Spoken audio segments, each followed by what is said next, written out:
Oh, I think they fucking put no. something in like your dick or something. No, it Down was their up his pistol? ass. No. Oh, that's for something. They shoved something down It your was toward hog's his ass. prostate. Like they injected his, like he had to go through his butt to like, and even, you know. Yeah, great. Excellent. Just Sorry, rolling Dad. start there. Let's delete that. Call in with your questions.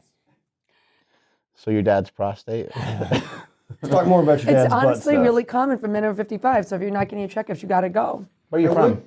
Originally, where are you from? Chicago. You know Chicago. this. Yeah, my dad was Oak Park. My mom was a city kid, and then they decided to hook up and make babies, and they moved out to the suburbs. How long were you in Chicago for? Well, before becoming a Jayhawk. Yeah. That's for you, Andy. Let's see. I mean, I was born and raised there, and then went to school in born in '82, went to school in 2000 at So you got a KU. little Chicago accent. Yeah, you know what? I feel like I'm protesting and I'm making it heavier. It'll pop. When like I've been in LA and other cities, just to like, I'm a middle child. I need the attention. How and good does it get when you're home? Oh, it's asses out. It's the best, It right? gets worse. Like, I don't have the weird Louisiana accent. If I get home and there's like 2 or 3 friends that I hang out with and have a couple drinks or something like that, and Ashley just starts looking at me and she's like, "You have gone mush mouth." Oh, you get on? dry. Yeah, I do. I'm trying to think. The accent does get worse when I'm home, and like now because everyone's got kids, it's like, who wants to come over and have one to play heads up? And we have a great time. I'm telling you. But then you have to do things in accents, and then the movie quotes come out, and then we all revert to 6th grade. So let's explain to people how you got here, because it's kind of funny. You mean like airplanes? I've been, yeah. So Great contribution, Matt. Wright, Are you sure we want him in this podcast? the Wright brothers. Yeah, right. We got a They- ways to go back, but it's not that far. That's Don't in the pull Mark 30s. off track. They thought flight was impossible until the Wright brothers came along and proved people wrong. Right. The Wright brothers thought that flying across the United States was impossible, and then that was proven to be wrong too, because a year later, somebody did fly across the United. Anyway, Want to hear some great so you trivia guys got while we're here doing via this? plane. Via Yes. plane. His name is Alfred Nobel, aka Nobel Nobel Peace Peace Prize. Prize, Do you know what he got? Nobel Peace Out. Dynamite. Dang. I know things. We should really rethink him being in this podcast. Dynamite emoji. Yeah, he made up dynamite. He was responsible for the Eggplant emoji. in the You're game, actually I think. again. 3 times I'm considering kicking him out. No, it was dynamite. That's how he got famous, and then he felt so bad and remorseful that he created such a destructive invention that he kind of bequeathed all his fortune to the Nobel Peace Prize for people that do great things. People use dynamite as a positive, though, right? They'll say that's dynamite. Oh, that's the positive way they use it? That's nice. Yeah. Well, Jimmy, you got Jimmy Walker. I just think I want to point out basically had it as a catchphrase his whole life. Or sometimes they blow stuff up, but it's like to Like make on like a Mythbusters. railroad through a, right? Like a side of Dynamite's rock. not really, is it used in war, dynamite? I don't know. Not anymore as much. Maybe We use some of the thermal elements Well, of we've dynamite. made some advances on the. There's the old less light stick. in the old stick from the crate of How Acme bad have you dynamite. guys always wanted to push the thing big down? thing is it's the Is that coolest. really a thing? It is. You push that thing down? Yeah, if you were a dynamiter, You know, it's I got actually- something to admit. I do it with my suitcase all the time. The suitcase handle, I do it all the time. Like, Your face is on my suitcase, thanks to you. Brand new suitcase, really excited. I had like a hard top, very pumped about it. And I walk out of the room on my book tour last year, come back in, it's your face, like you're off the team sticker. it's the most handsome face you've ever seen. That's why. I love Well, the I know it's story my behind bag. that photo. What is the story behind the you're off the team? That photo? How do I not know? It's on my So- suitcase. He's with Burdick somewhere, and Burdick has like fallen asleep or something like that, and just looks fat and just gross. And so Mark's going to take this photo of him, and the camera turns on, and it's facing himself. And he's like, "Oh shit!" and just like saves that picture. God's a fair guy. He's like, you're gonna do it to your friend. Jesse, yeah, exactly. Jesse's sprawled out on his bed. We were traveling, doing seminars at the time, and he's just like in his underwear, and I'm like, "This is." We just got to the hotel, and like all of a sudden all his clothes are off and everything, and I was like, I don't understand what's happening. And so I'm like, that is gross. I went to snap the picture, and there you go. End up with the off the team face. That's a great story. It's terrible. No, but how did you get here? Because I was telling Matt about the event, and we were talking with like Kelly Starrett, and I was letting all my good friends know about the event. and I kind of forgot about somebody, and then you ended up Honestly, telling it was her, originally going to and be then I got no in- ladies allowed. and then I got, Was and it then I really? got, and then I got, I in- was like, ugh. and then I got in trouble. I need a martini glass. Stat. I get a message from her. She's like, "How come I don't know about this event?" Oh, who was I with? I was You were with me. You were them. You guys were hanging together. We're in Denver. Yeah. Yeah, it's perfectly. I peer pressured Kelly and her into this. Yeah, listen, I think when, no matter if one of your best friends forget about you. I just Forget that ended you up in some exist, serious forget that hot you- water. It was Forget rough. that you I was exist, like, forget that you oh. actually lift weights, forget that you're relatively strong as a civilian. A lot of things that people forget. No, but you have always stepped up for me whenever I've needed you. My book tour last year was huge. Sacramento was one of the best stops in the trip, and SuperTraining was one of the best stops. And no matter how late the invitation was, I was like, I'm there. That's awesome. And frankly, I will say as well, about a year and a half ago, I was like, I'm going to do a powerlifting meet because I've done Ole, and powerlifting I don't do because I'm just bad at it. Like I'm not built really for moving heavy things, and I just kind of generally like doing what I'm good at. I kind of Stick to the things kind you of get. funneled, and I chickened out, and I was training, and I was like, this is hard. First of all, lifting heavy is hard. Doing the volume that's required is hard. The time that you have to commit to not only the days but the accessories. I was like, this sucks. huge commitment. It was a huge commitment, and I was like, in between with the Biggest Loser seasons, and I was like, and I had been posting about it, and I just literally just just dropped it, and people were asking, and I'm like, delete comment. And so anyway, the opportunity came up, and I'm actually doing this in the middle of this 40-day challenge for Shape Magazine, and doing a powerlifting meet was my goal, and I'm like, I have to follow through on it. So that was another opportunity. I think she could be a lot better at it if she would have stuck to the fat Dan diet plan. As a trainer, I Just feel to like, get that bulk. Yeah, get that bulk in. but for the, I don't think bulk necessarily means more weight. I could be 10 pounds heavier. That bar would not come any further off the earth yesterday. This is not going to go well with the powerlifting community. I'm going to be honest with you. Bigger is not better. Why can't I be lighter? Listen, I could be 10 pounds lighter. I still would have pulled the same. This is what you do when you retire from powerlifting. But until then, Well, no, come on, let's be honest. You can't just be fat and expect you're going to move better weight. it's not Look at faller, Brian faster, Shaw. That's a lot of stronger. quality. Excuse me? It's not smaller, faster, stronger. I kind of disagree. Why can't I be efficient weight? Why can't I be Ant Woman? Move a lot of weight for my body weight. Yeah, that makes sense. Yeah, in theory. Pack on some muscle. Well, a lot of times I think what people don't realize is, and something I realized years ago was there was a lifter named Sean Frankel who dominated powerlifting for several years. He was competed at 220 pounds, very short, very stocky guy. When I first met him, it was crazy because he was the biggest person I've ever seen because he was so damn wide. He had these huge shoulders, and so it got me thinking. I was like, at the time I weighed around 300, and I was like, I'm 300 and he's 220, but he's 220 and he's probably maybe like 8% body fat or 10% body fat. Mm-hmm. I'm like, his 200, his 5'6", 220 pound body probably has at least, same amount of muscle as I Probably do. the same lean mass you're carrying. Yeah, or maybe even more. Right. And I started thinking about the people that were in my circle, and so I think you're right.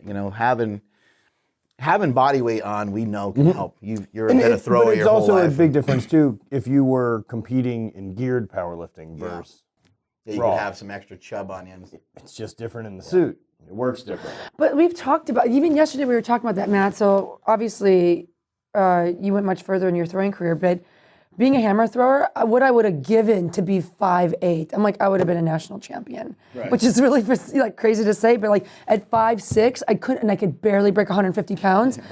I was a 4-turner, but you look at granted you have to be talented and strong and do all that stuff and not freak out mentally in the ring and all those things, but if you look at radius times speed, that equals distance. That's just math. Yeah. Okay, so it's like science. So for me to get 2 more inches here, that changes my throw so much. Just having the length. So it's like You were talking about when you would take photos with like the top 10. Oh yeah, the top guys I would throw against. Like, so somebody did like an average of the top 10 Highland Game guys I competed against, and it's like the average out of us was like 6'3" and 320. Yeah, a lot right? of the guys are huge. And like the biggest I ever was probably like 290. At And 6 so like feet tall. anytime we would take at 6 foot, right? At the best 6 foot. You have Right. that picture where you're That's like- holding that. Yeah, like, we're holding the giant- caber. That's like what you're doing and I Pilates. am Yeah. this much shorter than the rest of the crowd. And so anytime we would take like a lineup photo before a Worlds, I would You're just sad. shrink up on person. Because anytime I figured Have you ever after seen that, the picture? It's No. hilarious. Yeah, anytime Well, after look that, they but talk look about at the it, picture right? with last night with me and all of you Shaw. guys and Shaw's there. Fucking monsters.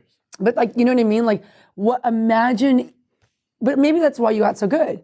Because you were small, you had to be better, you had to be technically perfect, you had to be the To best figure out everywhere a way else. to make up Yeah, ground. To right. make up the ground. Because you were so, it was the Yeah, guy use that had the like really skills you long got. arms. He's like, he could Yeah. scratch his knees, whatever that guy was. Yeah. It's like, that guy doesn't have to worry about where his foot is in the last turn. No. He just lets it whoof. Yeah, he's Comes through center. Crazy radius, right? But there's definitely a truth to like, there is a certain amount of weight, especially say hammer throwing or throwing. Like, there was a point where too much weight wasn't benefiting me, and there was a point where I was too light. Yeah, And I you agree just with can't that. create the I mean, I was way too light. I mean, Coach, if we went to like Charlie's Chicken, shout out to Arkansas. He's like, I would order, and Coach is like, yeah, Jen, you're getting a 7-piece. Actually, can you fry it twice for her? Like, Nice. anything I could do. My face was so fat when I would smile, my How much eyes did were you weigh? shut. Barely broke 150. Could not break it. And You know by the the saying end, that you ain't a lady if you ain't 180? no, but I got a lot. I got some time to go. That's Wow. great. But you could pack it on a little bit more, you know? But it Get would a have little changed. thicker. It would have changed my throw completely. Yeah, right. You The know, whole room is giggling at that 180 comment. because there's a certain degree like, like with throwing that like if the ball is going to leave and go 65 meters, that means it's traveling at this speed from the ring. Right, but also like the snatch is the greatest transfer of like I would say gym movement to throw movement for that event, and you know it's how can you snatch when you're already standing up at zero? Like all my legs, like who cares all the squats I've done and all the explosive movement I've done? I'm already on my tippy toes, and it's just like it's going through zero. It's like doesn't. Yeah, the fourth turn you're not getting much out of because you Sit. just can't sit. I would have to do duck turns in the ring, and coach would just laugh. 'Cause a duck turn is basically where you duck walks like really low, and you do your full turns, and I would just crack, head hits the pavement. Coach is like, spits the chew Oh, out. nice. All right, Widerstrom, let's go again. Just to try to keep me down, but I didn't have enough weight. Yep. What do you weigh nowadays? Well, it's not been a good year for me. I'm losing weight. We talked about this with your cousin last night. I'm probably down like 135. Okay. And, I think it's funny, there's a misconception, that's not the right word. There's a weird programming that like lighter is better, with women. And Yeah, I was going to say, so that's a 15-pound like, ooh. difference. yeah, I've seen you post a picture before on Instagram, and you look tremendously different. So you've not only lost body fat, but you I'm also losing probably... muscle. That's the thing. So it's like, to me, muscle will always pay for the party. Women overlook that. They want to do the cardio, and they don't realize that my body right now, even though I've been crazy with work and everything, the muscle, the fact that I'm bleeding muscle right now is one of the worst things I can do as a 35-year-old woman. Like, that's going to sustain me. It's going to jack up your metabolism. It keeps my metabolism going. It keeps me strong. It keeps me sustained, not just in my, it's like, screw 35. I need to be good through 55, 75. And then what I do now will affect those decades. Matt's been on this plan to like try not to have any muscle at all. That's the goal. Like yeah. to put in what a I'm lot doing of is effort. tearing the whole building down. You know that show Family Guy when he wishes for no bones in his body? It's similar. Like, he was changing shirts yesterday, and I was Yeah. like, that's tough. Yeah, right. I tough. look like silly It's a good putty. thing I you're look married. like- I don't know what you would do out No, right. in I look like you world. could press me on a newspaper and peel me up, and there would just be print. And the truth is, everyone knows bones are made of the stuff your muscles don't want. That's right. That's just science. A whole day yesterday, he's like, I need to figure out some bodybuilding. I gotta figure this out. I gotta start looking like I actually lift. He man. mentioned it like I'm 20 telling you times. though, but like in my schedule, like I said, I lucky if I get 2 workouts a week. I'm doing a yoga class and I bodybuild. I'm doing like That's it. 100 miles on my road bike, and So I cute, lift little like twice a week, cycling. but I love it. It's fun. I like it. I heard the Wicked Witch as well. Yeah, I pictured that. Yeah. I just Pictured him like pedaling And he's frantically, wearing- but not really It's going really anywhere. slow. Yeah, same hat. yeah. Oh yeah. I have a real. I wear one of those Aero time trial helmets that they wear for like. Why? Just How look fucking fast professional. do you No, look? no. Why? Because you're not going fast.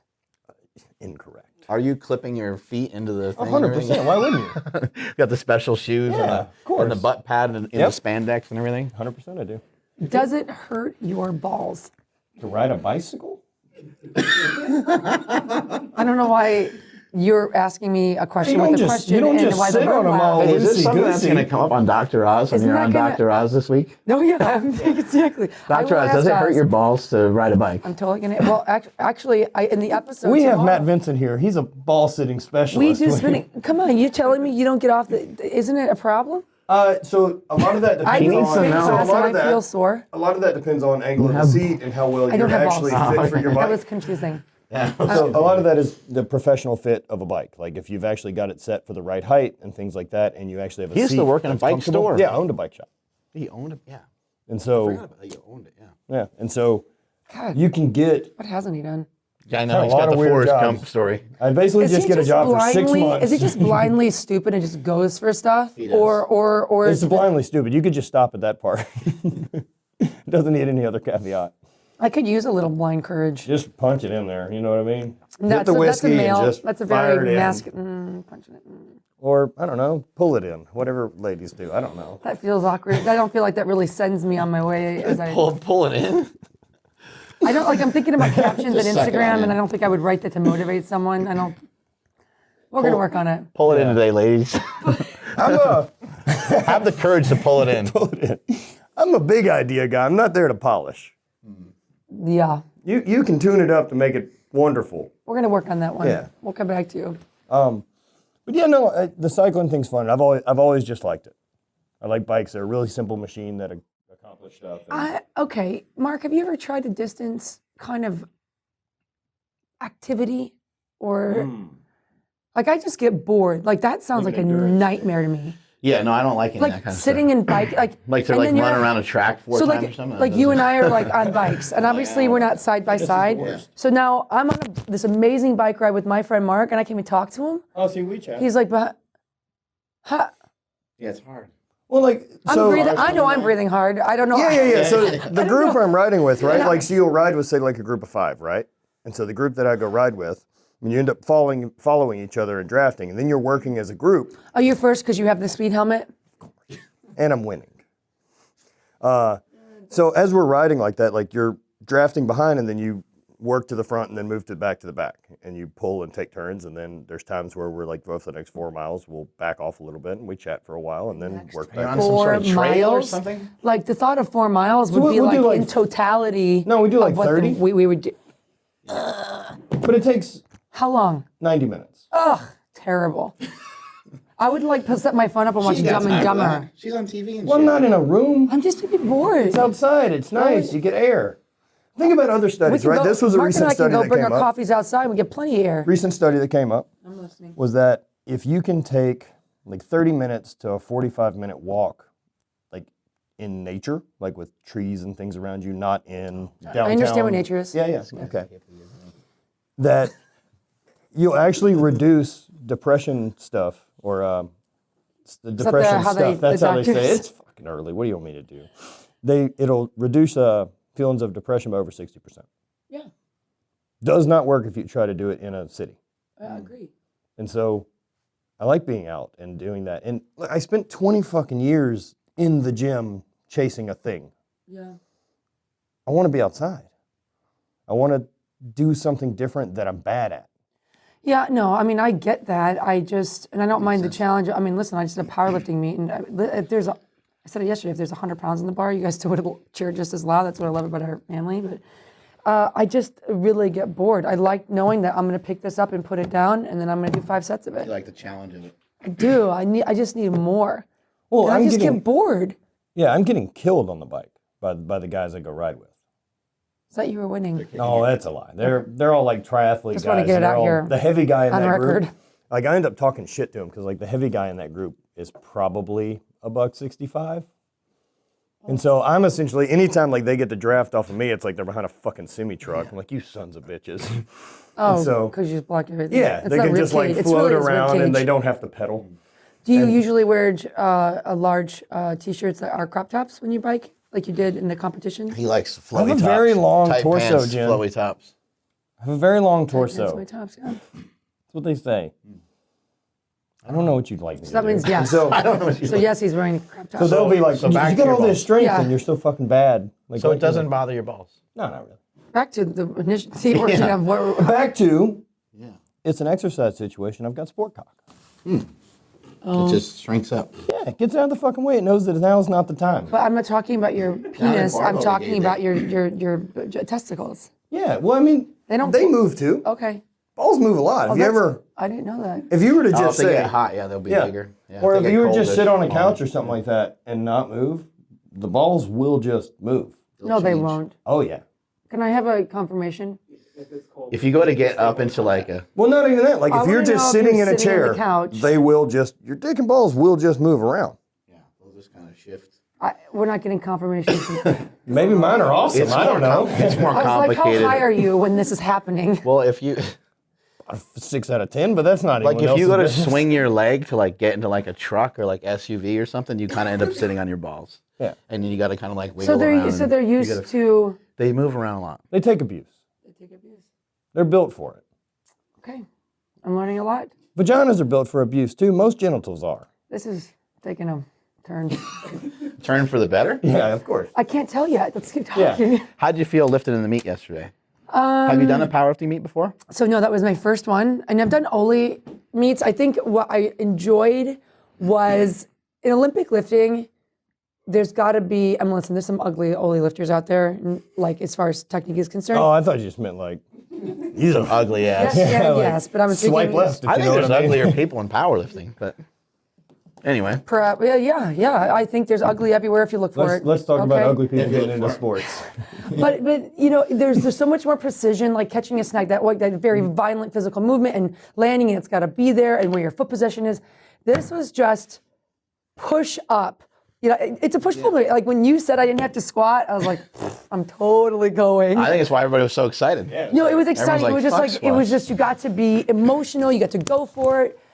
It was fun watching other people move well, and not just our D division where we had like our special guests doing it. Like all the women that competed, all the men that were going. That kid Nathan that lent me his belt, the cute little kid. You know what I mean? But like what they did and where they pushed, it was about pushing ourselves. It's like everybody knew that they were going to get under or over a bar and say, it's going to be hard, and that's what like we all did it, and we all met that standard, and that's what was cool. We all had the exact same experience and shared it, and like we get to keep that forever. What do you think that does for other women when they see a woman lift? Like there was a girl yesterday that did a 463-pound deadlift. yeah. And there was a couple other ladies that blew the roof off too. What does that do for other women, you think, when they're watching some of that? It was cool because after I did bench, I had multiple women come up to me and they're like, it was so cool to see you lifting, because I was the only female in our kind of division. So I was like, opening, and I was like, you could have competed today. Yeah. And they're like, I don't know, I'm not like lifting that heavy. And that's where I started going to the conversation that I just kind of said, like, it could have been 100 pounds. It could have been 50 pounds. I would have the exact same support from men. And I think there's a weird kind of, and it's not a vibe that I get from the men, it's a vibe I get from women, that they kind of remove themselves. They're like, I don't know if I can be a part of this, so I'm gonna hang back, or once I get strong enough. There was a woman and her husband came up, and she had this whole fear about, well, I don't wanna get too muscular. Yeah. And her husband said, well, look at that girl. She's pretty cute. And I came and talked with them, and I'm like, listen, yeah, you don't have to take it, to walk it to the end of the earth and be this big, strong person. It's like, you can just move weight. And I had to like literally pep talk her and say, why are you saying no before you even try? Would you at least promise me you try? It's it's SuperTraining gym. It's open on Sundays. It's free. Please show up. Right. And by the way, these two were people that could stand to move. You can tell that there is a sedentary lifestyle behind what the life they've built. And it was cool that she was like, okay, I'm gonna try. And so I think that like what was neat coming off of yesterday is there were more women that were willing to try because they saw women competing, and that to me makes the weekend great. I mean, granted, I love that I hit my bench press, 176 pounds, 0.4 with a slingshot. Well, and it goes both ways too, because we have No guys. pause. We just glossed past it. We'll have guys that But that was the cool part. we'll have guys that will talk about coming in here, and they're like, I'm not strong enough to go there yet. And I need to build up. I'm like, no, this is where you build up that strength. And I was really proud of my brother. He took away our wine. I was really proud of my brother yesterday because he did I think he benched like 225 or something. Oh, yeah. So he didn't care that the weight was, I mean, he's benched over 500 pounds and stuff like that before. He's got a torn rotator cuff. He's a recovering alcoholic. He's got all these things that he has overcome. And he's just there to compete, and he's there to put it on the line, and he's there just to do all the same stuff that we're doing. 100%. But no different, right? Like I've pulled 7 in the past and other things like that, but I don't have a cooler deadlift in my memory than the one I had yesterday. Yeah. You know what I mean? And I think people get caught up on looking at PRs or top guys or championships or winning, and what they miss with people like us, lifers, right, is it's fucking effort. It's not the total. It's not the weight on the bar. It's effort. Yeah. That's what I care about. And that's what we talked about going into it. What's the goal of this? Is I want my third attempt to be fucking heavy. Yeah. Whatever that number is, I want it to look like it was a max. Right. Yeah, and it sure did. Right. Yeah, I don't think I had 601. How good was the intensity when he went up there? Just gnarly. I was like, who was that guy? Yeah, It was great. I haven't really. I've seen Matt compete before. I've seen a lot of video and stuff, and he. I think you're very comfortable with Highland Games, and you're 100%. you're charismatic. Like he'll get the crowd into it. He gets all fired up. People were more fired up when you did your deadlift than when Brian Shaw did it. Right. Although, in Shaw's defense, people were just so excited for filming. I go, they just didn't have another hand to clap with. But like, they were so amped when you went. It was bananas in there. But it was more of like a tunnel vision. I can see that he was, Yes. working through a process. Like you had how many knee surgeries? 7. Shit, I 7. want to know what you say to yourself. You're pacing. You're mouthing the lyrics of the song. You're like the tiger in the cage. I see you like what is your thought process? MMA fighter. It's 100, like, so that's, part with the brand, whatever. So it's the always party part. And it's that situation that like whatever the challenge is, let's commit and be fucking fully in. Like right now, let's turn that switch and let's go full at it. That this is the only thing in the world. Let's go. And it's let's party. This is it, man. This is what it's for. Like you get the butterflies and you get all that and you get that like that extra ramp up of energy that doesn't come from training. Because it's pass fail now. This is the test. So anything real specific you were thinking of before you did the deadlift? Like anything about like fuck this knee, just the kind of thing? Yeah, definitely the fuck this Fuck your knee, elbow right? type of You know what I mean? Like it was a big moment of being able to say, I spent 17 weeks in the last 18 months on crutches. I've had not being able to walk upstairs and do stuff like that. And there was a big a big portion of that has been the chipping away at rehab and doing the I know smart you do it every bits, morning. right? And it's doing the little things that are so fucking boring. But that's the work. Like that's where it lives. I didn't pull 600 today without all of those days. Yeah. What's more powerful than overcoming self-doubt? There's like nothing more powerful in the world than you doubt yourself. And you always kind of said it in your head that it's been said by other people, but it's really just been your own inner monologue. You were the one that lets it live on. Yeah. You were the one that gave it credit in first place. I was on a USO tour with Billy Blanks. And, Name dropper. Huh? What'd you say? Name dropper. Oh, I'm going to just pick up that name and drop it on. Double B is that called? There we go. Yeah, double B. Yeah, double B. And it was funny because I'd never met him, but I'm like, oh, the typo guy? I'm like, listen, we go to base. You're on the Blackhawks moving around, and we're playing. I was with American Gladiators, so we're playing tug of war. We're playing dodgeball with them. We're just having a blast creating. Dodgeball. There's the accent. But Dodgeball. Billy would like do a morning class, and he would sit everybody down. And I was like, oh, Billy Blanks, I'm not gonna give him Tybo, And one morning I went because we become friends, and he's still a friend of mine. And Kicked your ass. well, beyond the fact that it was hard as shit, he sat me down and he goes through this. You repeat after me. He's like, I have the power to work. I have the power to succeed. I have the power to believe myself. Like, everything. And then it's like, I have, and everyone's like, I have the power. He's like, to quit. And it was like, oh. And like he just led us down a path of like, That's cool. You have the power to do all these great things, but you are also the person that chooses when you quit, when you stop, when you have self-doubt, and you let that be the louder voice. And I was like, oh my God. That's cool. And I was like, man. How's this American Gladiator chick crying during the Tybo class? 100%. I was like, oh man, like put the head on, know. But that to me, I'll never walk away with it. And Like I had things coming up, and he'd be like, "Put the power on." He's like, "What do you want to believe today?" I was like, "Yeah, man, sensei." Like, yeah. Well, it makes sense that he's like that because he was a really great athlete as well. Oh my God, he's one of the best. Yeah. One of the best. But it's like he didn't allow the self-doubt to have the voice. Right. That's what we end up giving too much credit to all the time. And if you have a mistake, and if there's a failure, he didn't let that be. Well, then then that's who I am going forward. What are the barriers of entry for women to get into lifting? Because as you're saying, a lot of people saw you yesterday. There's the thing about muscle. I've kind of recognized in commercial gyms, a lot of women, they feel, I think they feel weird in like the man zone, like where the dudes are like lifting in front of the mirror and stuff like that. And it seems to be, I'm sure it's some men as well. Yeah, no, it's not just, it's by gender women, for sure. But you see that being kind of a hurdle. The women might hang out, and it's even set up when you first walk into a gym, all the cardio equipment's right there. And so you don't really have to go. You don't have to be all in. Right. You don't have to you don't have to party. You don't have to be all the way in. You can just go into the front of the gym and kind of hang out there, get your workout in, and take off. Yeah. And so what do you think some of the hurdles are? There's two main that hit me right away. The first headline was, I thought, physical literacy. And I think that we're evolving, I think, culturally. I mean, listen, it wasn't that long ago, back in the 70s, and, a gym in your hotel was like, are you kidding? Right, yeah, you're right. Right, and now, because of that, the bodybuilding, I mean, back from Jack LaLanne to then, you look at, from Suzanne Summers to Jane, help me. Fonda, thank you. They made it cool to move again, and then the bodybuilding community made it cool to lift, but it was very male dominated. Right. And so now the men kind of got a jogging start on the chicks. But when I say physical literacy, there's a weird insecurity of I don't know how it's gonna look, I don't know how it's gonna go.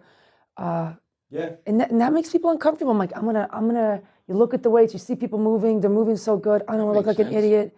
I'm going to just do the elliptical thing. It makes sense. It's like being in gym class. When somebody's really shy and they can't kick the ball or whatever it is they're supposed to do. One of the things I struggle with the most, whether it's Biggest Loser or clients or people that stop me when I'm speaking, they are like, they're nervous to reveal that they don't know how. What will it say about me to go in the gym and be like, hey, bud, and by the way, you're benching, doing whatever. And by the way, if you are listening, please go ask for help. People in the gym are there for you. We love it. I love being asked questions. But the thing is, no one was born with it. You know what I mean? But that's what I'm saying. But I love, listen, don't ask me where my socks are from. But don't just talk to people in the gym that are training. But we are there as resources. We love newcomers. We love you coming to the gym and being part of the community. Because one day, a long time ago, someone helped me. Right. And whoever helped me, someone helped them. And that's why it's the system of together and belonging.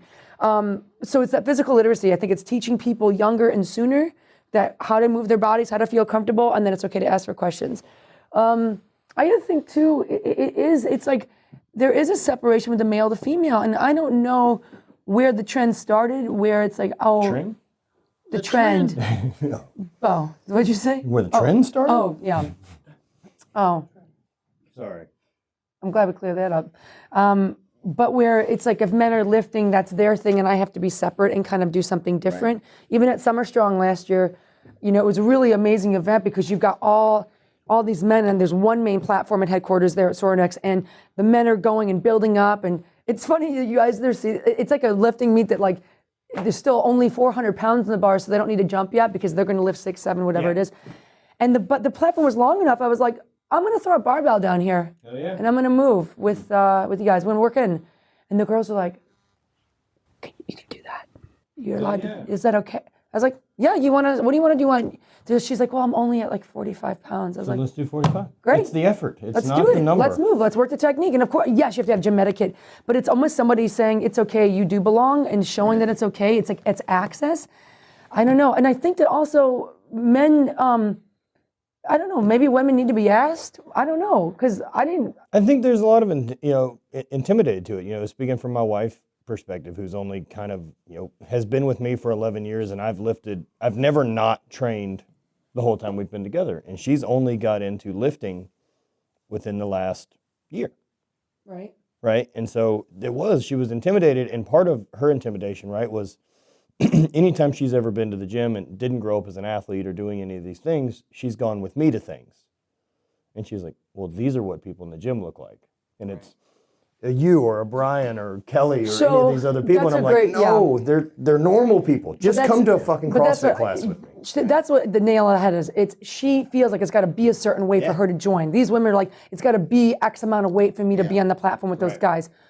I think that's the biggest mistake. Let yourself off the hook. Just show up and then move what you can, and you're gonna progress. But it's why people don't go to the gym even to hit cardio. It's like, oh, I don't have the energy today. Probably not gonna get a lot of mileage in. I won't be able to go very fast. I'm not gonna go. Right. I'm like, I literally 8 times out of 10, I get to the gym. I promise I'm like, Jenny, you can walk if you want on the runs. You don't have to go heavy. And I literally.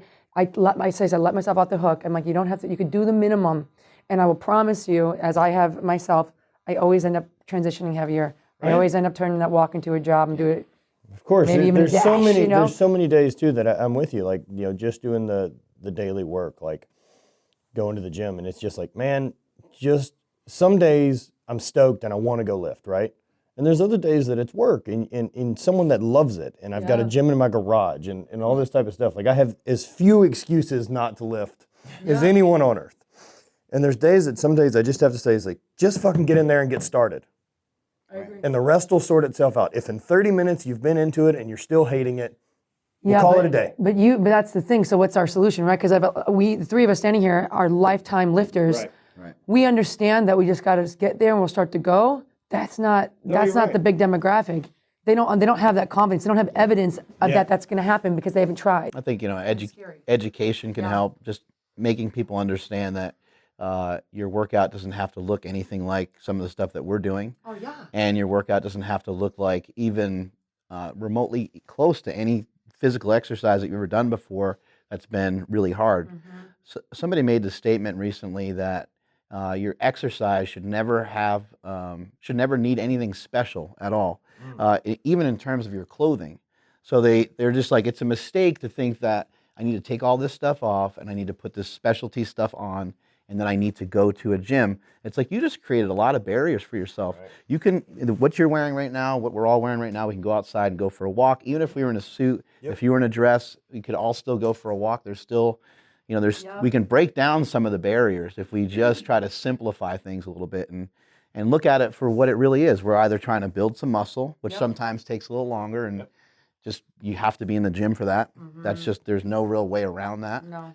and the other thing is we're trying to burn some calories, and burning calories, you can do that whatever way you like. You can go for a walk, you can go for a bike ride. Isn't it interesting because culturally the child obesity epidemic is swiftly rising, and it's because we don't play anymore. Right. I remember, I especially on the summers or weekends, I would play until it kind of got dusk. Yeah, that was everybody's. You needed to be home before you heard mom's voice. Yeah. All the pictures when I was a kid. Outside playing, nature walk in the dirt. Sweaty. Yeah. That's why I got the name Smelly.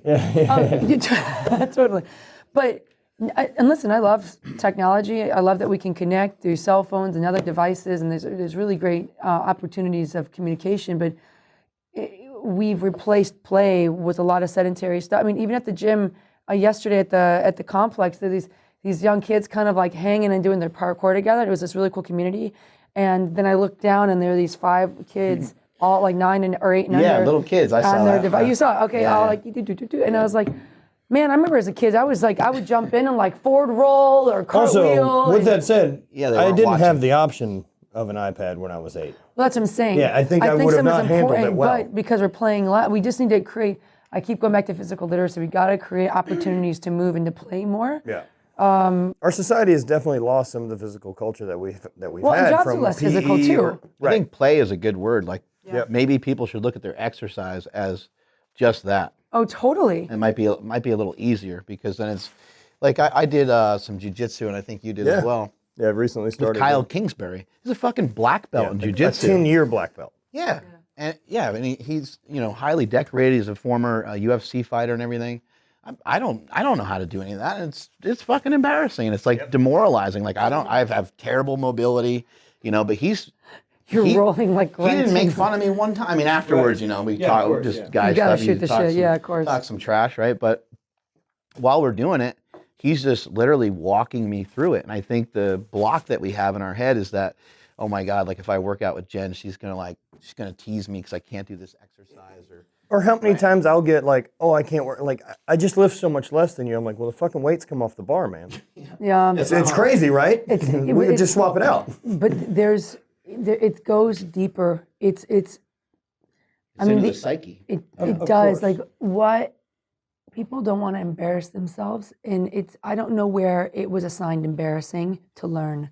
I don't It's know the when that. I failure love learning. avoidance I was thing, talking right? to Kelly Starrett, and I was like, we're going to sign up and do seminars together. Like I want to learn. I'm okay What's learning. And he goes, embarrassing is but being the same, you know? Staying the same I is agree. embarrassing. That is And embarrassing. so it's like, I know the hurdle is hard. Well, but and he said something to me. gotta He's make like, that Jen, he's jump. like, you're at the top of the food chain. It's easy not to learn. You are the expert. You are here. What do you need to learn for?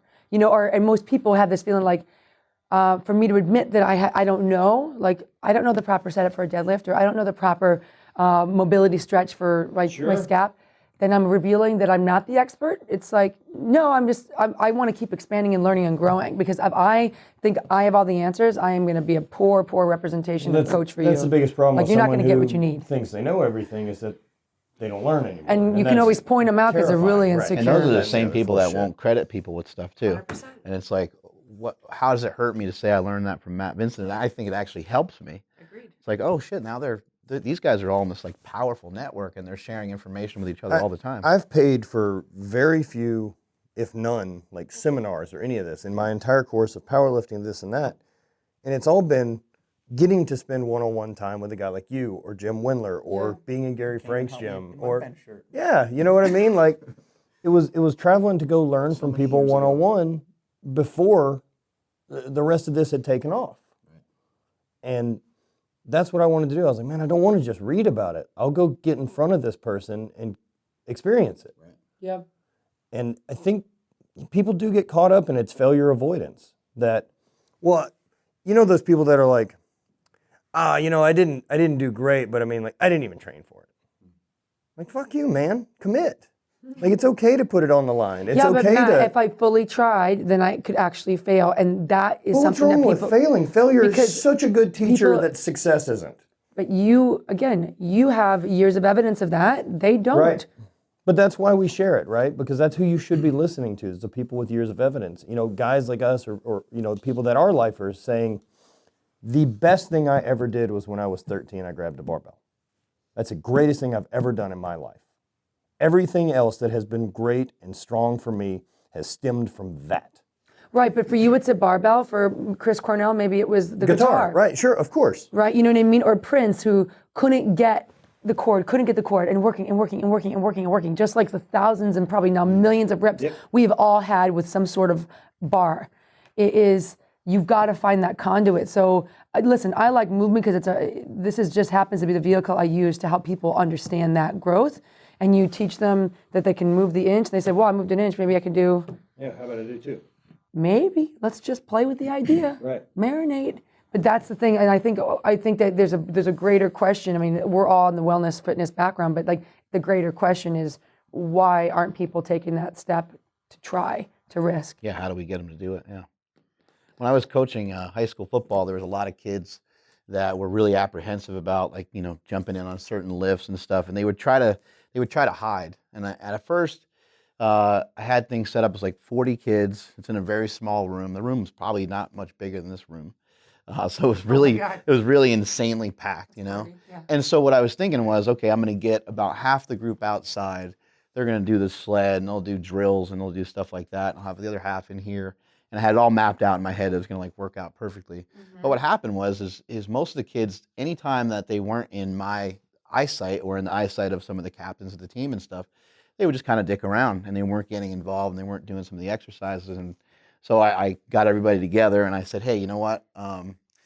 You guys are so scared to fail that you're not even trying anything. And I was like, what is something that you guys would like to see me try that would be embarrassing for me? One kid right away yells breakdance. Oh shit. I was like, here we go.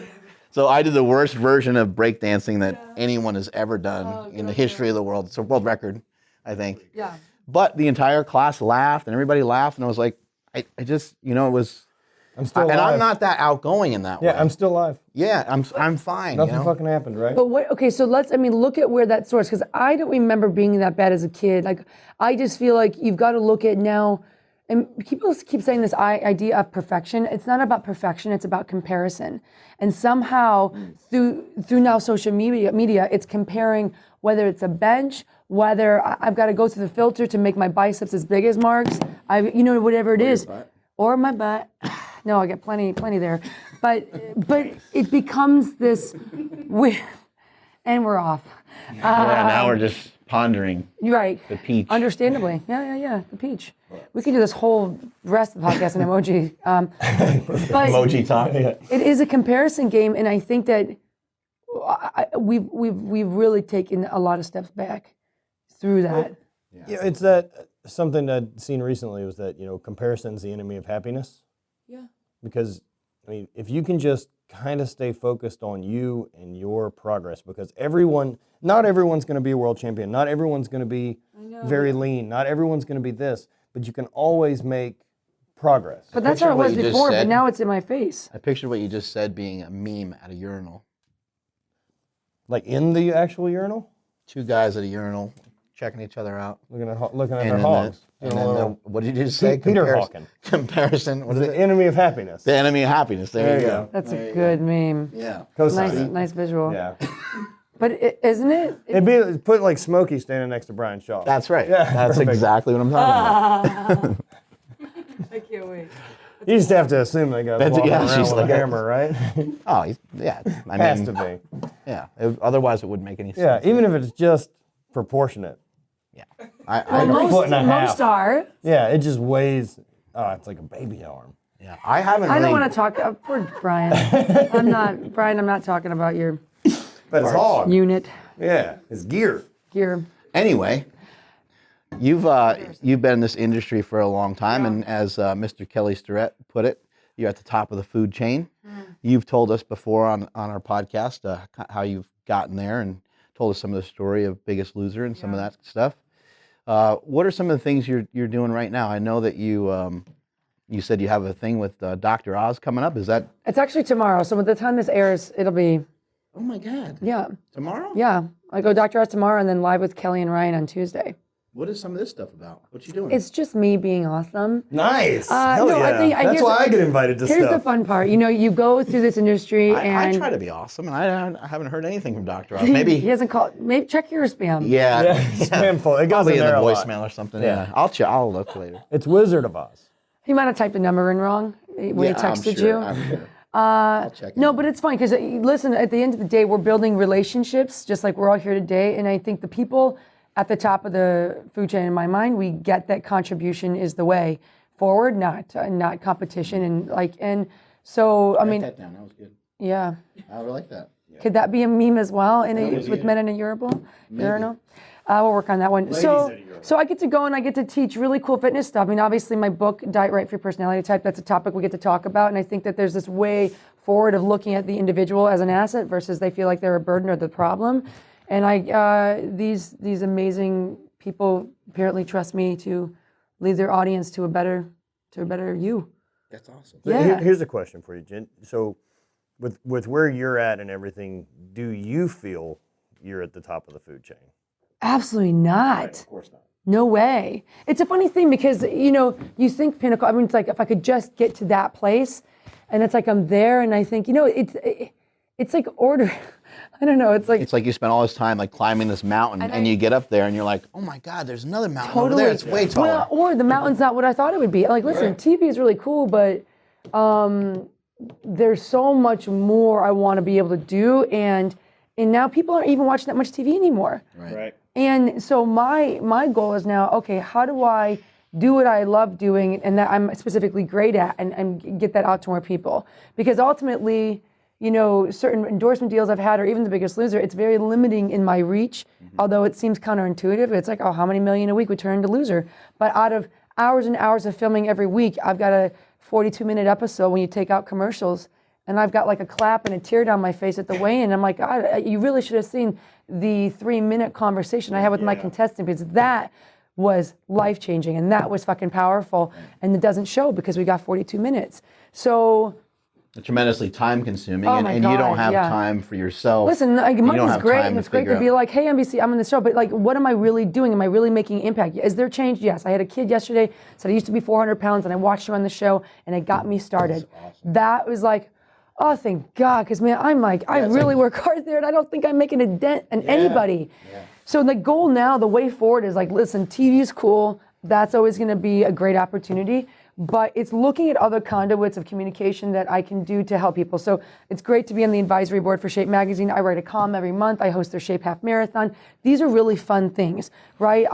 But I'm also now looking at working with different companies and building out opportunities and tools for people to help them in their daily lives, because it's my duty to provide people with resources that work because they deserve it. For a year, I've been talking about a podcast. You told me, like, you got to do it. What are you waiting for? I'm like, you're totally right, Mark. Bye. And I didn't do it once. And I'm starting a podcast this year. I have no idea what it's going to be called. Mark's going to be on it. Matt, this has gotten better. She said her going. people are going to call mine about scheduling it. Yeah, and if you don't I get don't have notification, people. do check your spam. But the reality is, it's like, okay, because to me, social media, I'd literally rather pull out my eyelashes. Because it's just such a limiting conduit of communication. Are there things I can do? Post some. That's where some everybody's cool mind words. is at too, and so I think know, but it's that visual. But did you look at your top 9? My top 9, I don't have a shirt on in one, or pants in many of them. keep your clothes on.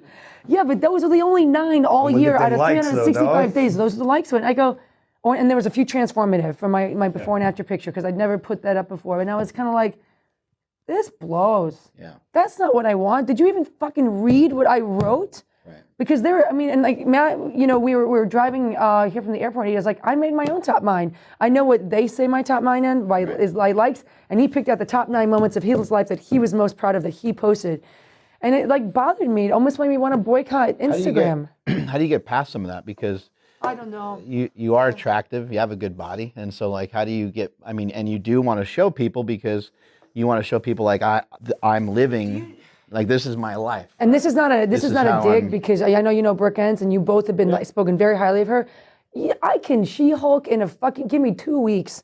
I know what my body can do. I know what my body looks like. I know I can be, like, my dad always jokes, he's like, you're Corey Everson.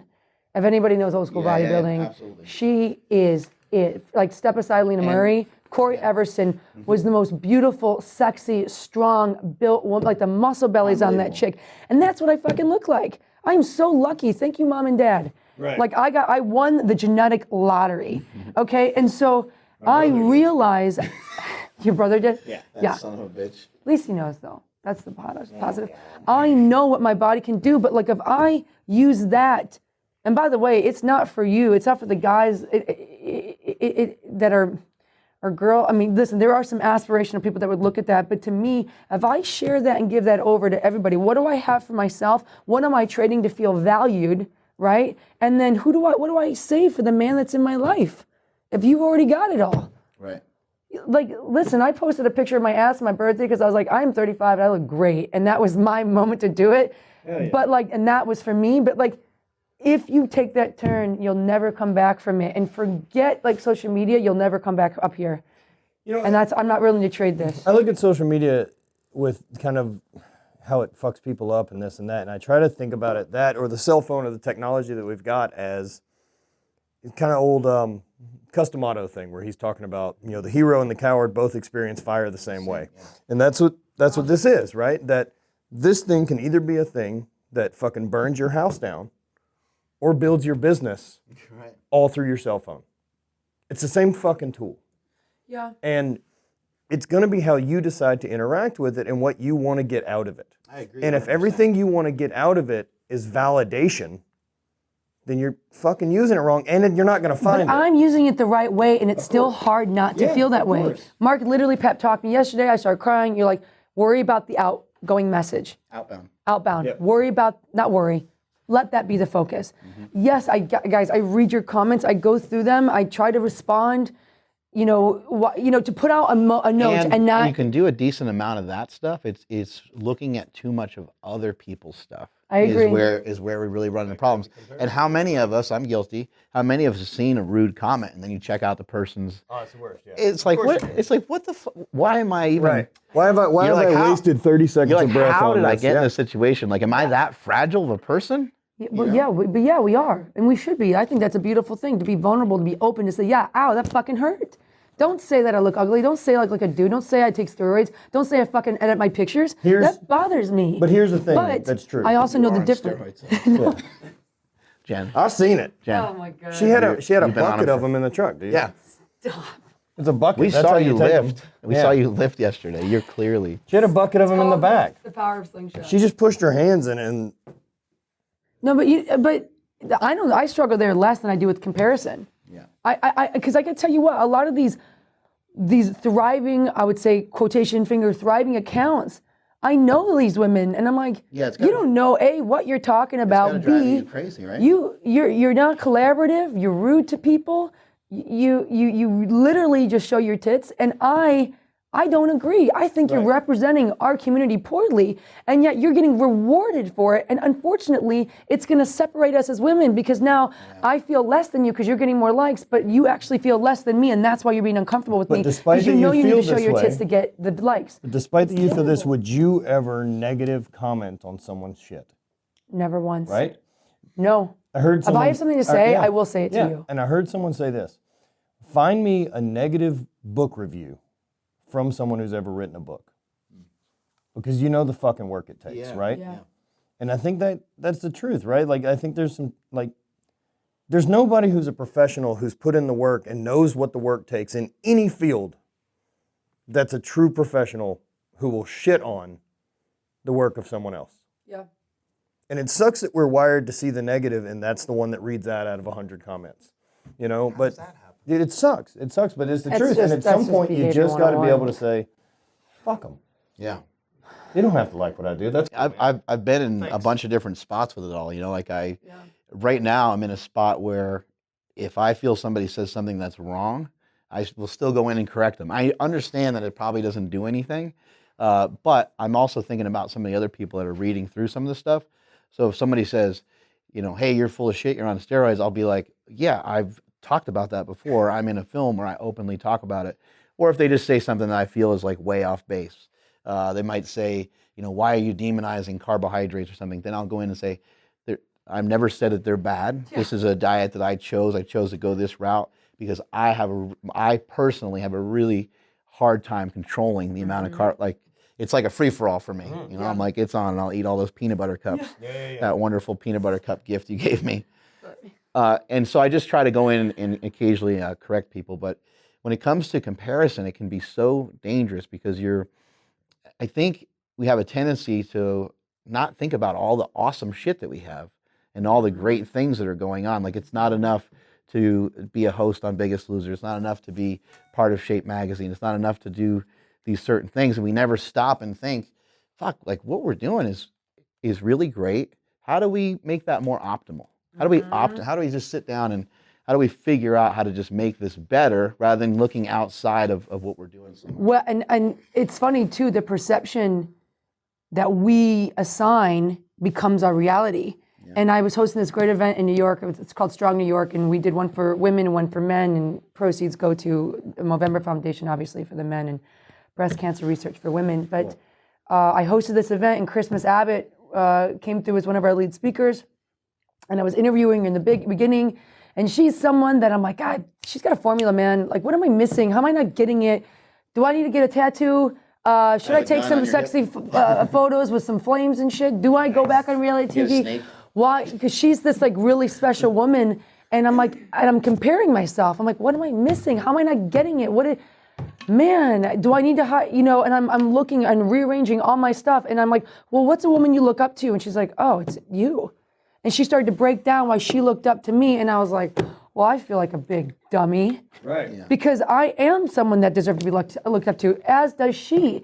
And yet we're doing things differently, and that's what makes it so great. Right. that there's only one Christmas Abbott and there's only one Jen Widerstrom, and I don't want to replicate. I want to be Jen, and that's neat. That's what my mom told us growing up. She's like, how do you know somebody doesn't want to be the next, she said it in the movie, the next Chris Bell, you know, and he wanted to be Arnold. He wanted to be this or that. Yeah. And she was like, can't change who you are, you know, basically stay in your lane. Yeah. And if you work hard and you do the right things and you do things that maybe you don't want to do when you don't normally want to do them, and you keep working hard, and over a period of time, somebody will say, I would love to be like Matt Vincent. It was really I would neat. love to own my own brand and do this and do that. It was my first cover ever. It was Muscle and Fitness, hers, and Sean Perrine, who just passed away. Yeah, R.I.P. Yeah. He like gave me a shot. Like, it was so funny because there was a Muscle and Fitness like 2 years before, and there's that stupid Iron Maiden section, and he like put me in it, and I was like, cool. And I remember he wrote like on a hotel scrap like paper, like, I feel like this is the beginning of something big for you, and he sent me the magazines, and like, you know, he really believed in me. Yeah. And with all the stuff going on in freaking Hollywood in the world right now about male mentors that would misuse their power, Sean was someone that was like completely lifted me up and respected me and did it for all the right reasons. So anyway, Insanely kind, yeah. like insanely kind. So his memorial is actually today. I didn't know that. Yeah, but what's neat is, so he put me on my first cover, and in the same month, Arnold was the cover of the men's Muscle and Fitness, and I was the female. So of course we throw a party at Gold's Gym, and and I'm there, and of course Arnold is. I mean, I had a picture of Conan the Barbarian in my bedroom as a little girl, like at my second grade birthday party. That's so That's funny. a holding very- that That's a giant very mess. different girl Conan than Conan the Barbarian, and my parents were like, it's totally fine.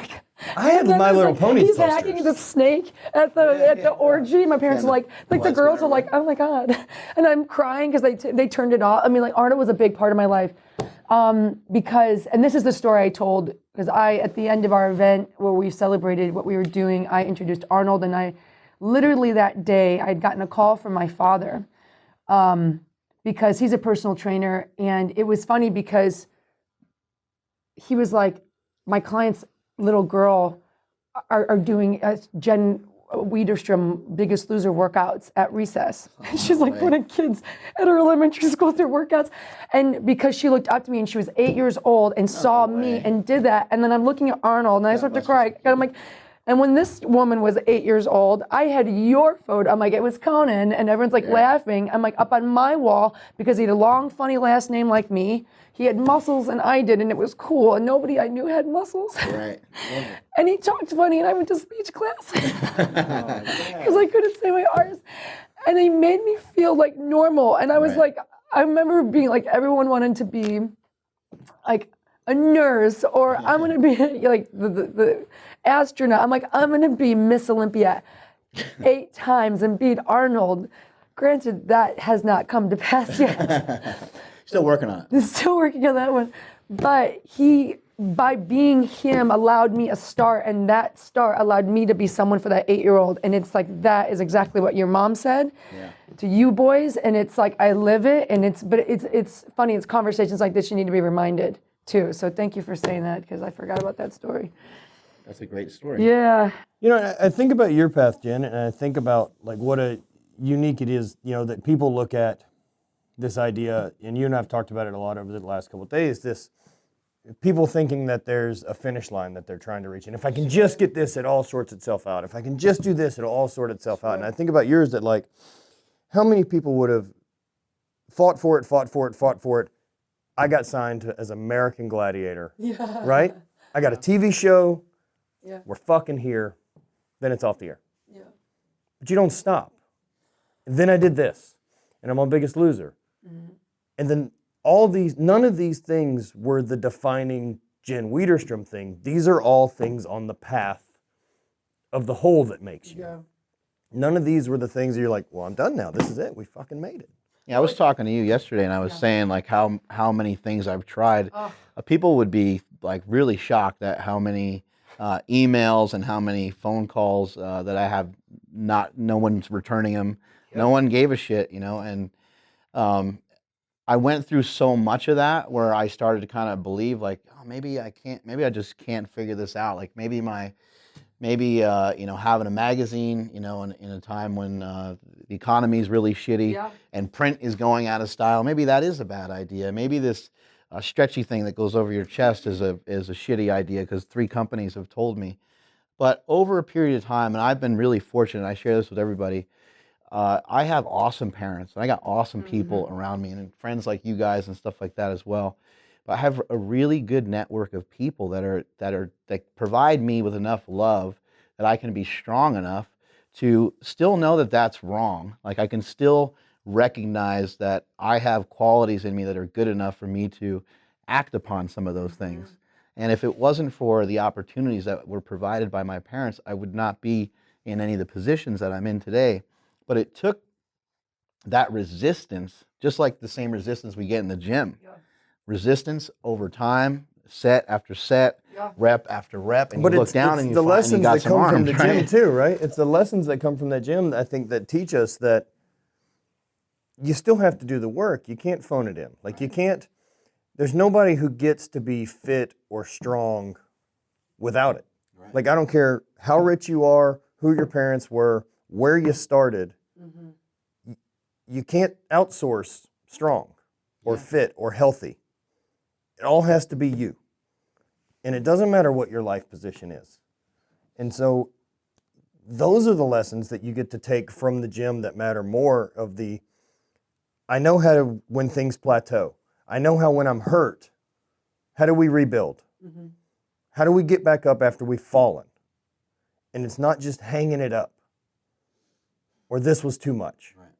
It's just better than yesterday, right? And maybe the day before yesterday, I pull 700 pounds and then I have knee surgery. And now I'm on crutches. Yeah, but I think the misconception is people think that we don't feel that way. Like at Gladiators, I thought I did make it. I thought it was it. I'm like, Pinnacle, I've been a Gladiator for Halloween 3 times already. This is perfect. I got the costume. And then the show got canceled and I went into such a deep depression. Sure. And I literally don't fully know how I got out. I don't. But that's the misconception because people that are in that dark place or faced with the failure or faced with the no's, we all are there. President Obama has been there. There's no one skips out on that. No, it's how you choose to move forward. Yeah, same being hurt, same being any of it. Yep, agreed. You could have let those surgeries end it for you. You know, to go from, look, the last time I competed You're a 2-time world in my champion. sport, It's like, what do you I need to took fucking get second at a healthy world for? championship. The last time I competed, I took second at a world championship and then fucking I'll never throw again. You know what I mean? Yeah, that's crazy. And then it's the realization too to deal with on your own time, being laid up with crutches or any of this, and then pain medicine or whatever else, right? But dealing with the idea that like I fucking found the thing that I got to be best in the world at. Yep. There won't be a second best in the world thing, maybe other than being Matt Vincent. I disagree with you. Right, other than maybe being Matt Vincent. Okay. I can fucking be better at that than anybody else can be. I agree with you. Okay, fine. But I'm a terrible Mark Bell. And so Although that'd probably be really funny. it would be good. I just start showing up. Let's play with that idea. It's a good one. Matt Bell. Sliding in. Okay. No one does you better than you. No, and Agree. It's okay that now there's some different goals. That time was a thing and it was awesome, but it can be done. It can be over. Right. And that doesn't change or take any value away from the thing I did. I don't have to be Matt Vincent, the Highland Games guy. Something we talked about yesterday during the event was you got done with your bench press and then you're like, boom, time to deadlift. Yeah, Like that's, immediately. That's over with. And you mentioned that that's a thing in Highland Games, and in Highland Games in particular, you got certain shoes and certain things you got to full gear. Yeah, you got to change into, and you got to reset, and you got to warm up again, right, for the next thing. But that's a good analogy for life. You get to somewhere or you do something, and then it's like on to the next one. As soon as it's over, doesn't mean that you don't celebrate it. It doesn't mean that you act like a turd all the time and just not acknowledge that you did something cool. Yeah. But it does mean that you do need to get your ass ready for the next thing. Mm-hmm. I years ago I was on a TV set. And I got to meet Mick Foley, the professional Mankind, the professional wrestler that got thrown off the side of the cage and all this stuff. So he wrestled the Undertaker, and he got thrown off the cage. It's like one of the most epic things. They show it all the time. WWE shows it all the time. He breaks through this table and he just gets totally jacked up, and there's a bunch of other things that happen in the match, and he breaks his rib, and it is wrestling, it is entertainment, but he really did get suffer some really devastating injuries. And when I had a chance to meet him, I told him, I said, one of the coolest things I've ever seen, like just in life in general, was the fact that you showed up on Monday Night Raw the next day. So Sunday, a pay-per-view, gets chucked off the side of the ring. All this crazy shit happens to him. And then he gets in the ring and cuts this unbelievable promo that's just straight from the heart. He's like crying and stuff. And he's saying how like he feels that he's not enough for the crowd, and how he does all these sacrifices, and even him getting thrown off the side of the cage and stuff, just it's not enough. And basically he kind of like almost does like almost a little bit of a retirement speech. And then because he's crazy and part of his like act, he takes a thumbtack and sticks it in his face and goes, "Have a nice day," and then rolls out of the ring. And I was like, I know it sounds really weird that was motivational to me, because it's a weird set of circumstances with a weird profession, right? But I was like, that was one of the coolest things, is you did this crazy thing that will forever be remembered by all the wrestling fans, and the next day you still showed up to work. Even after all this shit happened to him. Me and my brothers were talking about it, like, there's no way he's going to be able to. And there he was. There he shows up. Where he was with a concussion, and his head wrapped up, and 90 other things. Golly. So with you, doing all these different things and getting into these positions that you're getting into, what's some of the goal? Like, what are some things that are coming up? I kind of alluded to finding the right tools. I'm basically, one big category I'm looking at is sleep. So there's a sleep supplement that I'm helping develop, and I'm going to be pushing out called SOM, Is it SOM. called ribs? It's called Barbecued ribs? It's not called barbecue ribs, but we will look into that title. That'll make it hard to sleep. I think Yeah, too many we're barbecue ribs. launching in about 2 weeks. So by the time this airs, it'll be out, but the website's Get Some. And literally, people don't realize, like, one of the foundational things you can do is just sleep more, and you'll lose weight, or you'll get stronger, or you'll be happier, or you'll be more focused. I mean, even your long-term memory is supported by your ability to have deep sleep. So this conversation we're having today, if we fuck off and we don't sleep tonight very well, it's going to be hard to sustain the conversation in our brain. So there's that's really exciting. And there's another thing that I've been building.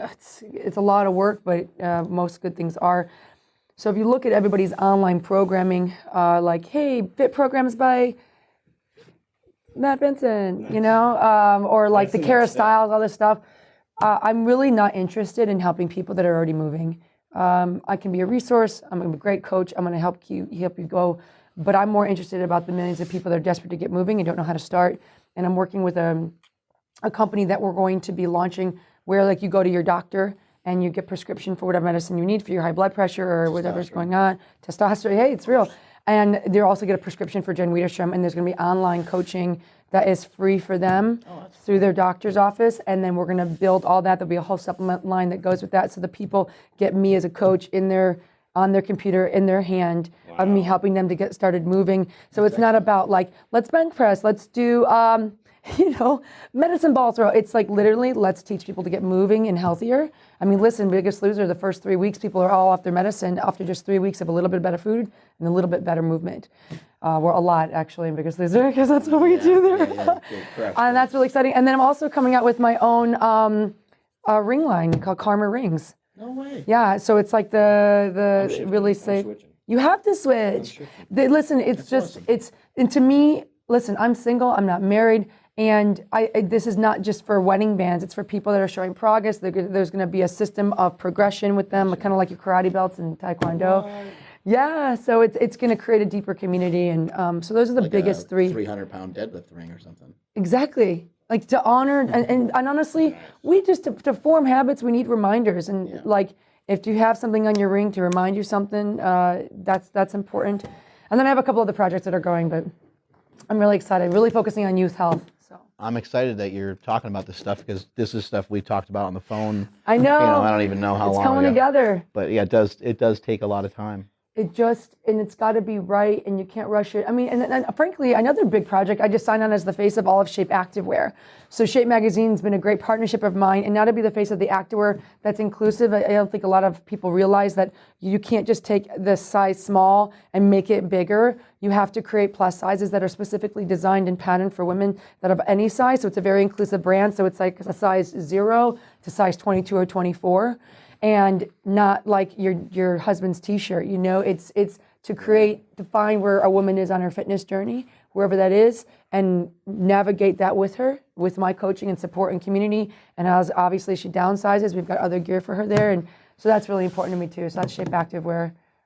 It's pretty rad. That's awesome. Yeah. It's super, super inspiring for someone like myself, even just listening to you, that it's easy for me to think from outside looking in of like somebody, Biggest Loser, this TV personality in the fitness industry, right? Sure. That like, you've got an agent and they just hand you the next thing and you go do it because you're in shape and yes you've learned no some to stuff, it. you know. But she goes like this. You know, after getting to spend like, real time with you and hang out and be friends, like it's the same way that I feel about Kelly, right? That there's what you said last night while we were talking, that this duty that you've got in you to help these people, not the people that are already on the boat, but how do we get the people to the boat? Yeah.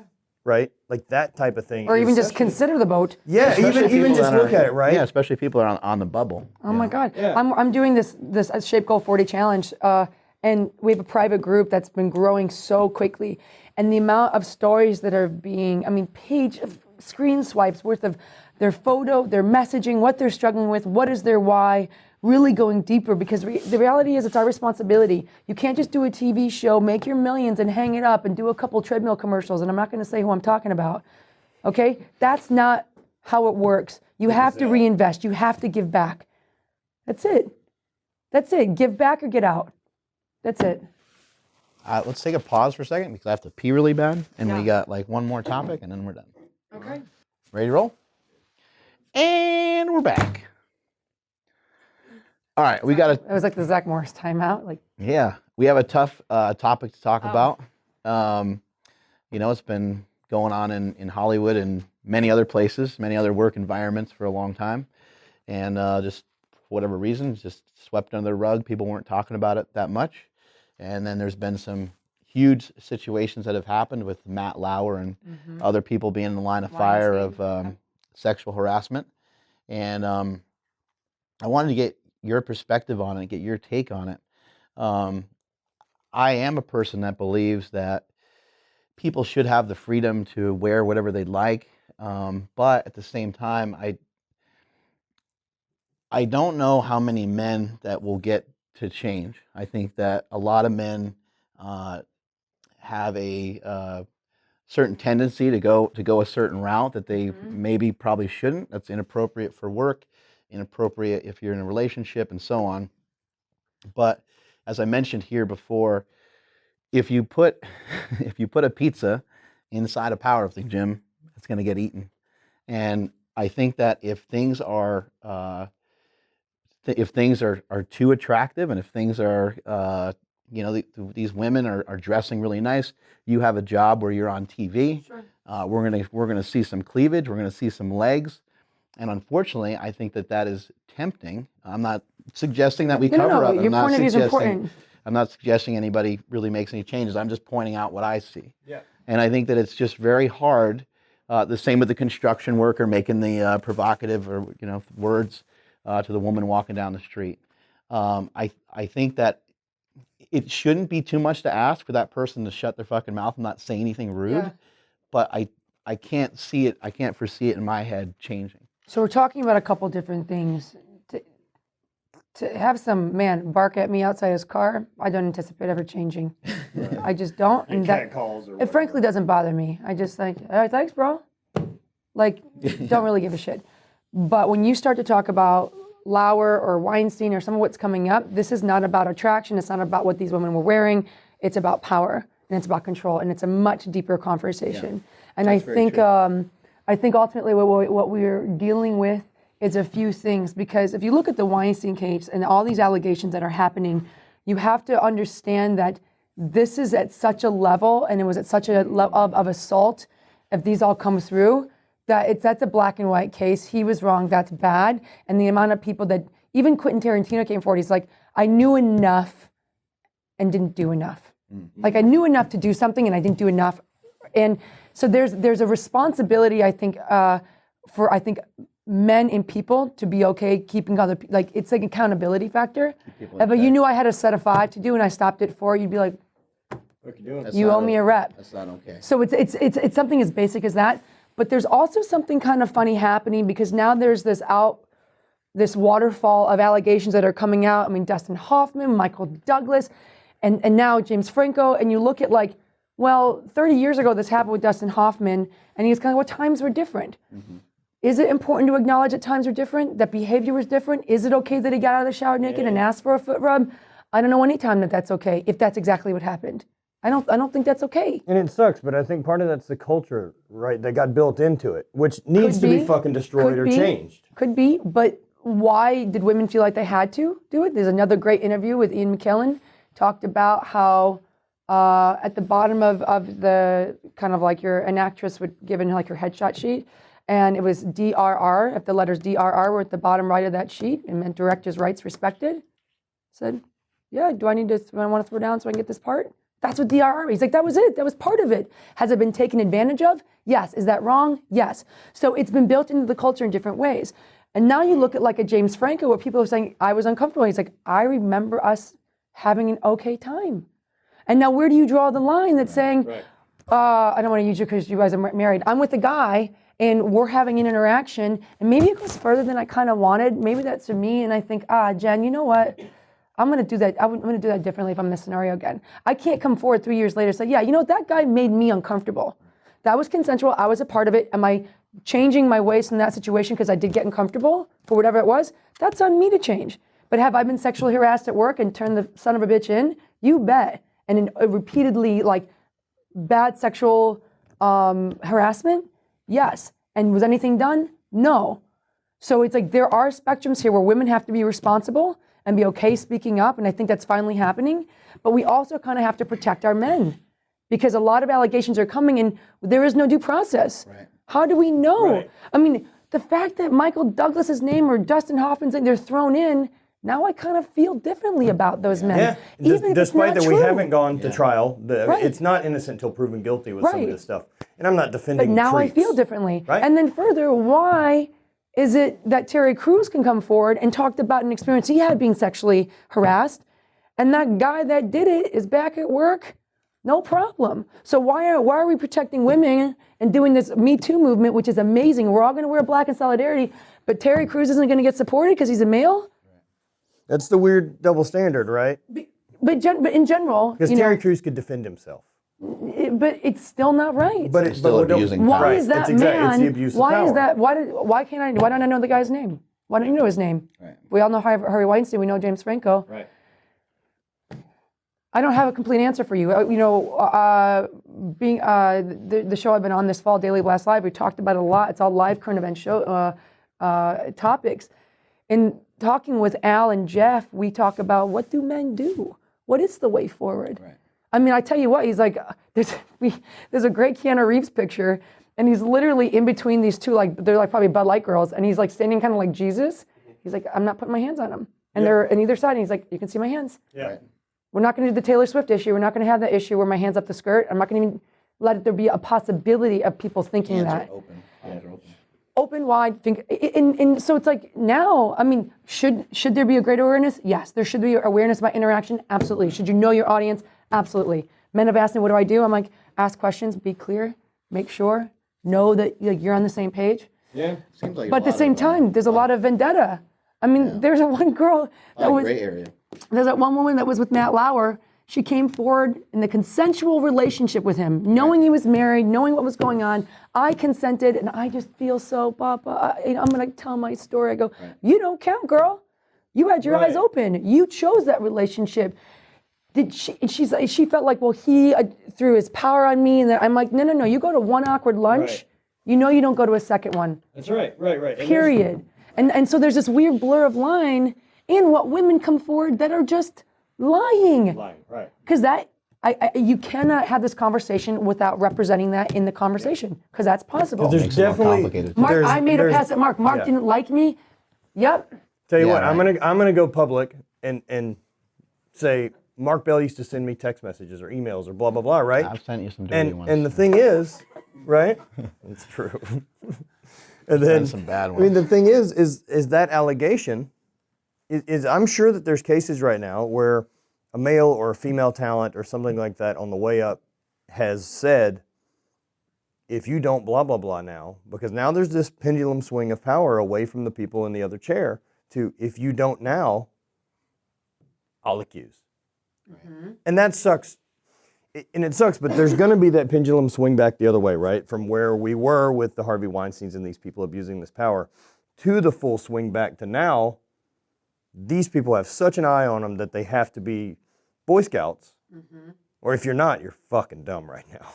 What do you think the responsibility is of the woman? Because the woman, in my opinion, is I understand there's situations where these guys are in power and stuff like that, and they're abusing their power, but for the women are the kind of the ones that are being pursued general. more often than Yeah, not. I would say there's a greater percentage. So I like, agree. just what's the, like, does a woman have a responsibility to maybe think a little bit about the type of clothes and the way they act and some different things like that? I don't even I don't think think that it has any- situation yeah. though is the clothes. We're talking about a power thing. This isn't the cat call on the street. This is a guy basically saying, I can change your life. Yeah, but And you're someone who's Yeah, desperate, but does who's that been guy, waiting does that table guy looking even for a say break. that if you are wearing pants and you're dressed appropriately? You But know, I was I- harassed. guys, but I was yeah. harassed by somebody that we were in the same job role, so the power was equal. And Well, the there's way also he would just come into my stupid dressing people. room and wouldn't leave, and the way he would talk to me, and the things he Right. would say, and the way he would touch me, and frankly, I hid it. And I remember embarrassed to tell my mother, who she was on task force for in high school. She would teach at. She punched this guy in the face. Yeah, and it's I wish I could explain better the shame and the for me I was like, I can handle this fucking guy.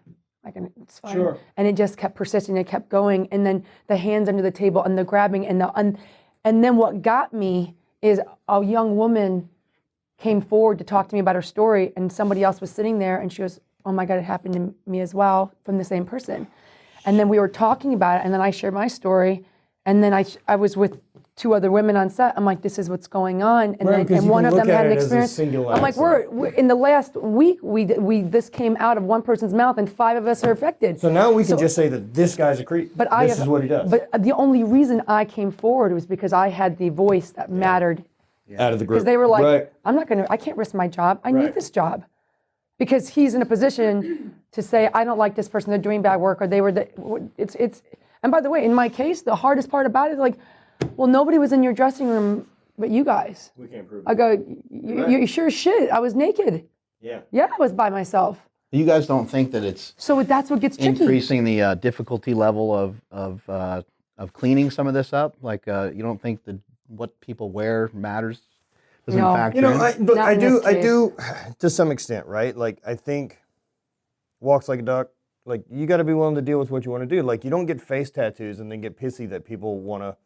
Right, like if I'm Stare in at you, shorts right? with my ass hanging out, I expect comments. Right. Absolutely. Or the fact that, like, yeah, you're gonna get these weird messages. You don't get both sides of the coin. You don't get to dress really provocative and put off this sexy thing and just show sex appeal as your fucking card, and then get mad when guys are like, hey, what's up? You're fucking hot. I'd like to bang. Because when you watch the news, I mean, that's what you see. You see a lot of cleavage, you know? You see a lot of that. Right, but when in the case of like Matt Lauer, you look at the scenario where they were dressed for work and he had a button in his room, office that locked the door behind them. Right.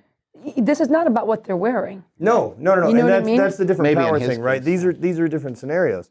But I think it's the same as, you know, as a guy's perspective, right? That like if I want to wear a shirt, for an example, you're a dude that wants to wear a shirt that says you're pro-Nazi, expect to get punched in the face. I agree. You I guess my decided to question put that is- shirt on this morning. My question is somebody sexually harass you that respects you?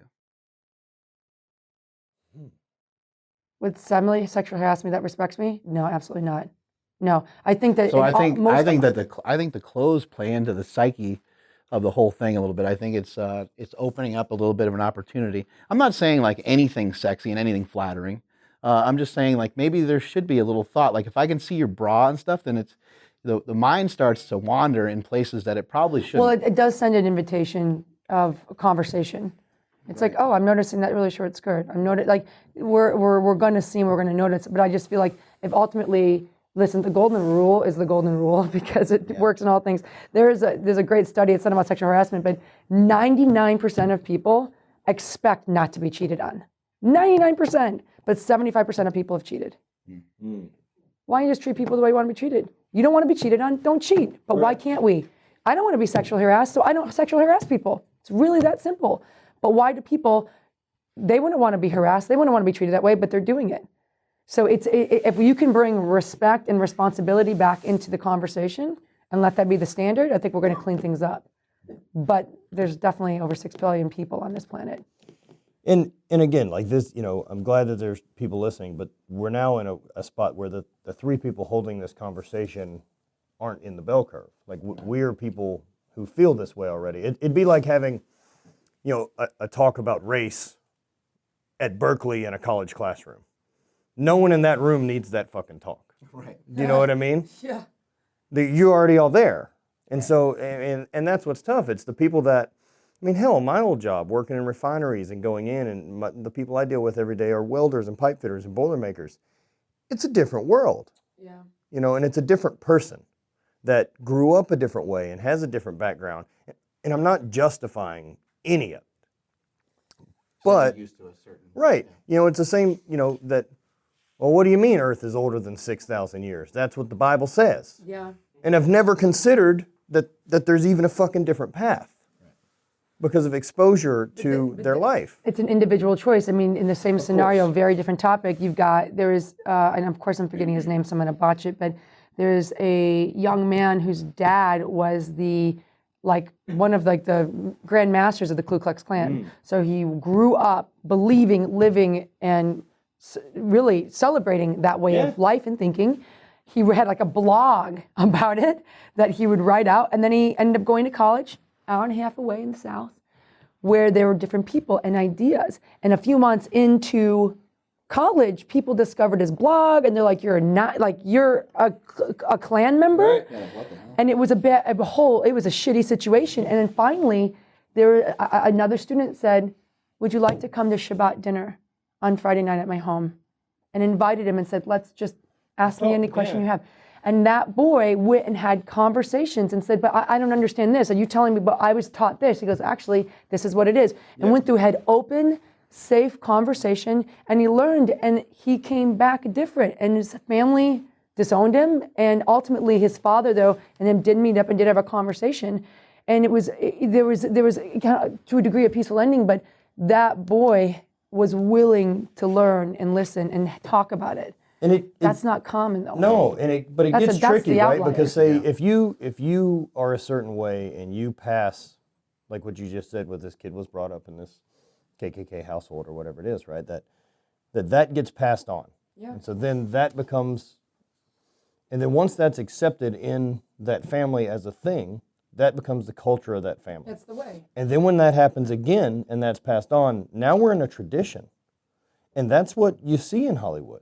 Mm-hmm. That, well, the tradition is, as a director, this is one of the perks. Right.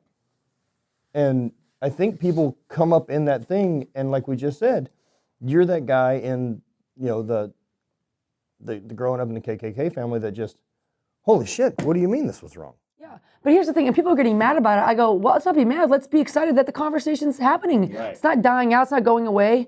Oprah just did a whole speech about it after she won that award. It's like, this is the shift. This is the change. This is good. Don't be bitter. Let's just go forward. Right. No. And back to what Mark said, about clothes having to play a role in it. And I think there is some truth to that, right? Because every day there's a choice in what you decide to wear. And that is a conscious effort and should be, at least to some extent, right? And if, I look at people and definitely think about it like if her bra is out, and there's a way of knowing her bra is out because it was an accident or her bra is out, right? And if her bra is out, there's things I can immediately think about this type of person. But don't you think also part of the problem is where social media has gone? And you've got these accounts of of women course. literally. That this is the best way to You get don't like feedback. us zooming in. Oh yeah, Zooming in. this is soft porn in my Yeah. opinion. 100%. And now that becomes it, and that's what kids are watching. I mean, I remember looking at It ends up being pornography It about is. people recognizing it. Yeah, you're nuts if you think Oh, you have 100%. how many million likes in your Jen Selter, and they're looking at the juice you're drinking. Yeah. You know what I Well, mean? you needed And to she's drink a, that. she's You a needed sweet to drink girl. that juice in your underwear. Well, maybe it does. Maybe it helps her. No, but like that's where the standard is going, and people think they have to do it. One of the what's the Kardashian? One of the youngest ones. She was sitting like on her bed, and she had like a necklace on and like lingerie, and her legs were spread, and her hair was over her face, and she's like, "Thanks for the necklace at so and so." I go, Sleepy time. Oh, what about the pictures that are like that? What about the photos that are like that, where the women are trying to be like inspirational? "Oh, you're like, I what can't the even. hell? I can't even." You're like, what the fuck? I mean, I'm inspired in a totally different way than what they're talking about. Explain to me why in women's fitness and figure that we still have that butthole pose that they have to do. Does that exist in the men's side of things when they're in board shorts? I would love to see it. From Right, you know what I'm saying is like, if that's not a thing that works in both, like why do we still have to pretend that, well, we can't really assess the work you've done on the backside unless we can see inside of you. Yeah, yeah, you gotta show it all. Get those. Yeah. hips. What is that, Tommy Boy? You can stick your head up a butcher's You can ass. stick your head up a bull's ass, but you get a good look at the butcher's wallet, but you'd rather take Cal's word for it. Take his word for it. I think that's close enough. Yeah, Good job. Dialed it in. But I will say, I don't have exact solutions, but the fact that we're talking about it is the way forward. yeah. And solutions, right, are deciding as a society what the fucking standard should be and what we'll Well, do, in this- and then holding that standard. And in that this case, standard has to be redefining held it. from the top. Yeah. Because everything works top down. It gets to and be a little gets- tough too, because you don't want to have too much like censorship. You know, like if everyone's Instagram was like PG-13 or something like that, it probably wouldn't lead you to wander We too wouldn't much. But have then, 800 million users. but then it's then But it's- there's some consequence to fucking action, right? And you've got to be held responsible for that too. That if this is the way that you have chose to be perceived and post, if you're going to be a dude who wants to make lewd comments and post shitty stuff and then, talk, trash or be a Nazi in your Instagram post, fucking consequences for that. Right. You also get to get shit on. You also get to have people fucking dislike you. You don't get to say, hey man, it's my right to decide. But to be a you fucking said it's coming Nazi. from the top down, and the problem is our president, Of course. we're struggling with his behavior, Yep. the way he communicates. I don't know when Twitter became a platform for our president to Terrifying. talk actually about a points. set- There's actually makes a me company nervous. that makes Yeah. slides, and on one of them has a tweet from him, and the other one has a tweet that he has said the complete opposite thing. So that's what I'm saying. We talk top down. I mean, this is a man that I would be at the same NBC parties with, and it was absolutely inappropriate with me. It's like, and a lot of Americans don't realize that these comments that women have come forward, he should be held to that standard that we're holding at the Weinsteins and everybody else, and he's not. So it gets tricky because people say it's okay. They think it's okay because Or we could stop electing 70-year-old dinosaurs to run our fucking country. Well, we don't have enough time for that podcast, honey. We've been here for 90 minutes already. But that's where I agree. We all do better. Listen, when you know better, do better. It's like a Maya Angelou quote, I think. Well, that it's I'll borrow self-awareness, whoever right? said And it. the more that we can push self-awareness agree. is a big part of it. Because one of the things that once you become self-aware, you don't get to fucking go back. You don't get to be like, oh, damn, I didn't know that was a yeah. problem. Fuck you. It's a choice. Yeah.